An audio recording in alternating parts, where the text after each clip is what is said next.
Praise lord. దేవుని ఉన్నతమైన నామమునకు మహిమ కలుగును గాక. ప్రభు నామమున మీ అందరికీ హృదయపూర్వక వందనాలు. ఈ ఉదయకాలము దేవుని వాక్యాన్ని విందాం. కీర్తనలు 131:3. ఇశ్రాయేలు, ఇది మొదలుకొని నిత్యము యెహోవా మీదనే ఆశ పెట్టుకునము. ప్రియులరా, ఇశ్రాయేలు దేవుని ప్రజలండి. అంతేకాదు, దేవుని చేత విడిపించబడిన ఒక జనాంగం.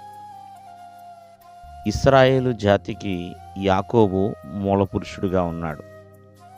యాకోబు ఎప్పుడైతే యబ్బోకు రేవు దగ్గర ప్రార్థన చేసి విజయాన్ని పొందుతాడో, దేవుని చేత ఆశీర్వదించబడతాడో, యాకోబు ఇశ్రాయేలుగా మార్చబడ్డాడు.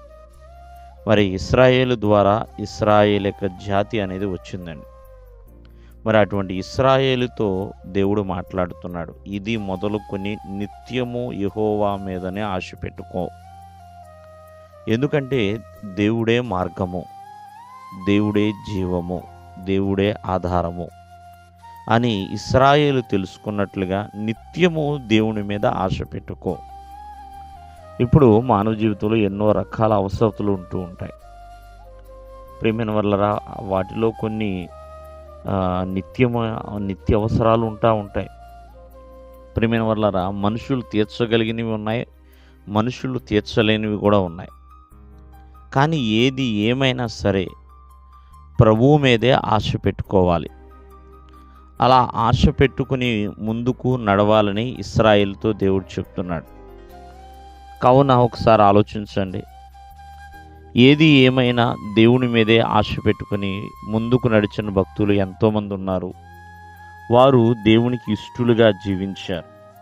కష్టమైన, నష్టమైన, వ్యాధైన, బాధైన యెహోవాయే నా కాపరి, నాకు లేమి కలగదు అని ప్రభువునందు విశ్వాసం ఉంచి ముందుకు కొనసాగారు.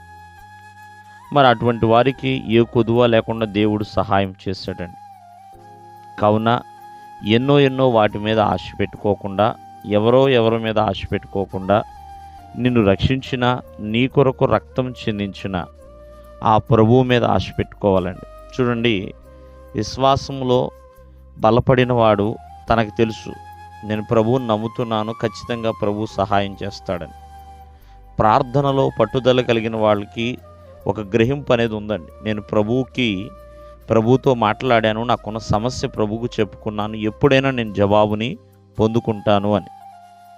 కావున ఈ ఉదయకాలం ముందు ఆలోచించండి. మరి దేవుని మీద ఆశ పెట్టుకున్నవాడు ఏ రోజు కూడా, ప్రియమైన వల్లరా, ఇబ్బంది పడిన పరిస్థితి ఎప్పుడూ రాలేదు కూడా.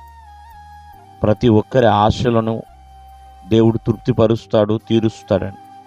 కావున ప్రభువు వైపు మనం చూడాలి, ప్రభువుకి దగ్గరగా జీవించాలి. దేవుడు మిమ్మల్ని ఆశీర్వదించును గాక. ఆమేన్.